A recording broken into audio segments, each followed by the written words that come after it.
Hello once again, Julius. Just as a quick introduction, I'm Sir Slobs and I do deck profiles here on YouTube.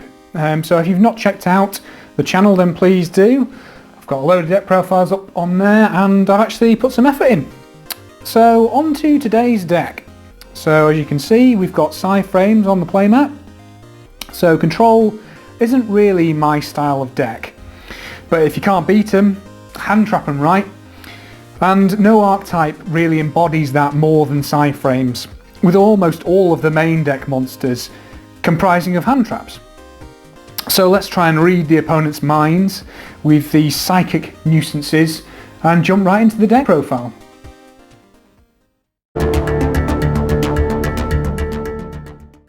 Okay, so we've got three Psy-frame Driver, and Psy-frame Driver is what's traditionally known as an engine requirement. So all of our hand trap monsters, when we control no monsters, summon themselves and Driver to do something. This does require your opponent's interaction from some kind, but we're trying to lock that down after we've performed our summon with our hand trap. So we need drivers, preferably to be in the deck, if I'm being honest. We don't really want to see it in our hand. But during the end phase, if we've not done anything with the hand trap and the driver, they get banished. So it is a bit risky to run anything less than 3, although you could do so if you're more of a gambler than I am.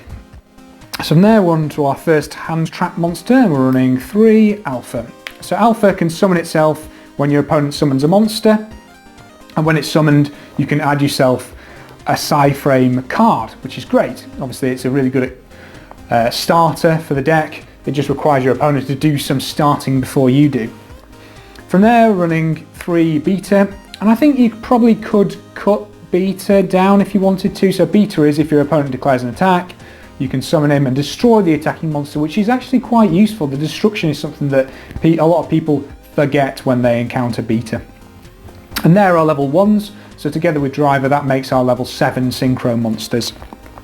From there, running our level 2, and we're running Psy-framegear Gamma. So Gamma is the one that's been splashed into a load of different archetypes and a load of different decks just as an actual hand trap. So negate and destroy a monster when it activates an effect. So good. From there, running 3 others, which I'm surprised hasn't actually also seen a bit of play as, you know, an actual hand trap. But Delta is very similar to Gamma, apart from it's for spells. So when your opponent activates a spell card, special summon it and Driver, negate that spell and destroy it. And as you can see, those are our level 2s, which make our level 8s with Driver. From there, running 1 Multi-threader. Multi-threader is classed as Driver when in the hand or graveyard. If a tuner monster is special summoned while it's in the graveyard, you can special summon it back, but you banish it when it leaves the field, which never really comes up. The main reason you're running it is because you can discard it to protect Psy-frame cards from being destroyed. So that's the Psy-frame monsters, and from there we're running some normal summons, which pretty much all do the same thing, and that's to get us into our new Link monster. Well, new is probably not as super apt word for it anymore considering it's been out for a while. But 3 Cyberse Gadget, so when it's sent to the graveyard you can summon a level 2 Cyberse token. So that's one of our normal summons, and then our other normal summon is 3 Dotscaper. So you can, whenever this card is sent to the graveyard, you can special summon it back, and again that's a level 1 Cyberse card. You can see I'm not running the trap negator as I feel like it's too specific, and I've tried tacking in a Halka-Febrax kind of engine, but you can't really get much more than you can do with the Cyberse engine, and in my opinion it's destined to be hit somewhere, so it's not really worth planning for that eventuality.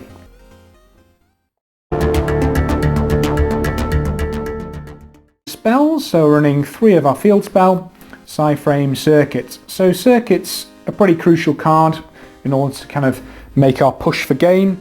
So if a Psy-frame monster is special summoned, you can immediately synchro summon a monster using it, and at the start of the damage step you can discard a Psy-frame card to increase a Psy-frame battling monster's attack by the discarded monster's attack, which is actually quite useful, and again one of the things that comes up that people tend to forget. So obviously Circuit is really useful because it prevents your Driver and your hand trap from being banished and instead goes into something actually proactive.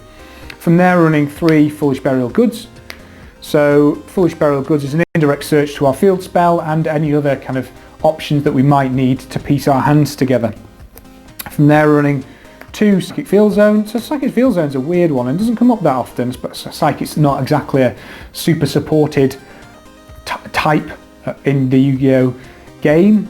So select 2 of your remove from play monsters, return them to the graveyard, and then special summon a Psychic Synchro monster with that level. So it's a way of getting back our resources from the banished zone and getting drivers back into the graveyard, because you can't special summon it if it's banished, and you need drivers somewhere in circulation between it, hand, deck and graveyard. So from there, running a few one-offs. So Terraforming is our manyth copy of the field spell, and as is Set Rotation, and along with Set Rotation we're playing Oracle of Zefra. So Oracle of Zefra is a bit of a brick, but our kind of normal summon combo allows us to draw a card and put one back into the deck, so you can lob the brick back into the deck should you draw it. And then finally we're running the 1 Upstart Goblin just for that 39 card deck.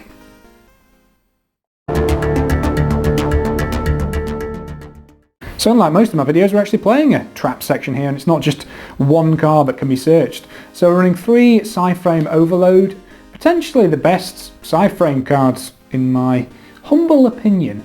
So once per turn you can banish a Psy-frame monster from your hand to banish a card face down that your opponent controls. That is a targeting effect, but it's still very good. Banish removal is super strong. And then if it's in your graveyard, you can banish it to search for a Psy-frame card. So this acts as another, you know, with Foolish Burial Goods, acts as the field spell or anything else that you might need to piece your hand together. From there we're playing 1 Metaverse. We really want that field spell. And then we're playing 2 other targets for Foolish Burial Goods. We're playing 1 Lost Wind, which negate a special summon monster's effect and halve its original attack, and if a monster is special summoned from the opponent's deck, you can set it back, but it's banished. And then we're playing 1 other new card, which is Titanocider. So that's negate a special summoned monster from the extra deck and reduce its attack to 0, so slightly better than Lost Wind, but slightly more specific. And then if your opponent special summons a monster from the extra deck while it's in the graveyard, you can set it. But that isn't a once only, so whereas Lost Wind gets banished, Titanocider does not. I'm yet to really say whether one of them is better than another, but I felt like it's worth having them each at 1.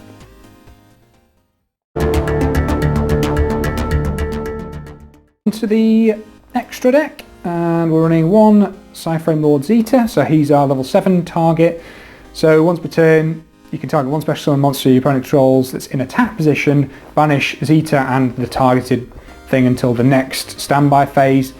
And if it's in the graveyard, you can target a card in your graveyard, put Zeta back into the extra deck, and then add that card back to your hand, which is super solid. So traditionally what you'd do is you'd synchro summon monsters and then they'd banish themselves to get themselves off the field so you could carry on activating your hand trap effects. That's become less relevant with the newer support, but Zeta's still a powerful card. From there, running a couple of other level 7 disruptions, and that is 1 Black Rose Moonlight Dragon and 1 Black Rose Dragon. So Alpha combined with Black Rose Dragon is kind of a board nuke, but with multi-threader you can discard the multi-thread to protect your stuff, which is quite useful, and obviously Moonlight is a compulse on legs. Jumping into level 8, so running Psy-framelord Omega, the most well-known Psy-frame card if I had to guess. So he can banish himself and a card from your opponent's hand until the next standby phase, and then if he's in the graveyard you can put him back into the extra deck to shuffle a card from the graveyard back into the deck, and that's from either player's graveyard. So he's super solid. Really no reason is at 1 still, but whatever, I'll motor through that. And then we're running a couple of other level 8s, so we're running 1 Thought Ruler Archfiend, 1 Scarlight Red Dragon Archfiend, and 1 Draco Berserker of the Tenyi. So Thought Ruler Archfiend is kind of like my other target. I've already used my Omega and got it in circulation. If you know you have a Psychic Field Zone, this can be the other option because it needs to be a Psychic monster that you use with that. Scarlight Red Dragon Archfiend's a board nuke if you need it as level 8, and Draco Berserker of the Tenyi probably could be start as a Borrowload Savage Dragon, but I kind of wanted to keep the price down because it's a reasonable budget deck this, and he's also a disruption in a level 8 synchro monster. From there running 1 level 9 So Hyper Psychic Blaster is a Psychic level 9 that can be used with Psychic Field Zone. Its effect, I can't even remember, it's got like piercing or something like that. I mean, the effect is kind of irrelevant, but it's the fact that it's a level 9, so you can kind of shuffle two of your banished cards that equal level 9 and get to this. It doesn't come up that often, so you could probably cut it if you wanted to. From there we're going into the links, so we're running 2 Link Disciple and 2 Link Devotee, and this is kind of our starting play along with the 1 Link Karibo. So you summon your Dotscaper or your Cyberse Gadget, link that off into your Link Disciple. You then use the token that you get, or the Dotscaper that comes back, in order to go into Link Devotee. Tribute off Link Devotee to get 2 tokens. Then use the token to go into Link Karibo. The Disciple and the Link Karibo go into your Psy-framelord Lambda, and then the remaining token go back into a Link Karibo. So that gets Lambda on board, and Lambda is pretty key. So Lambda is, you can activate your hand trap cards while you control monsters, which is obviously super relevant. And if a Psy-frame is banished, you can activate the effect, and at the end phase you can add a Psy-frame card. And I believe that even if the Lambda leaves the field, you can still resolve that effect because you've activated it. So this is all around a solid addition. It's a great way of, you know, breathing new life into the strategy. It has been out a while now, and it has been teched into other strategies, but just because, you know, Gamma is so powerful. But yeah, it's a great round off to the deck.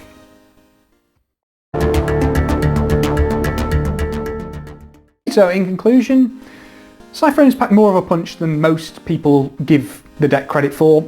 However, that punch is much reduced if the opponent knows how to play against the deck. Even so, I'm going to give them 3 out of 5 for meta relevance.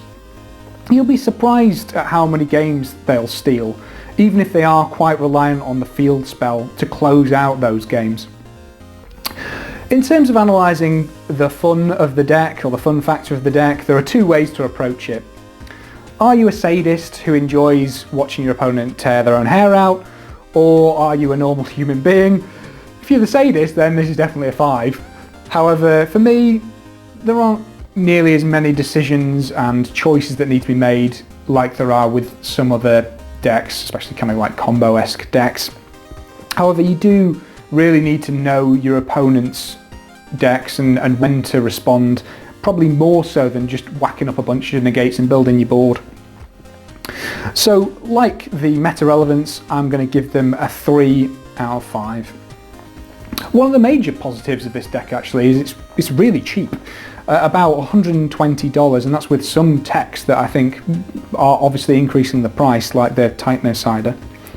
So it's a great budget pick, and you know, you just might not get quite as many games at locals once people realise you're playing with them. So thanks for watching, and as I said before, please check out the channel if you want to see any other deck profiles.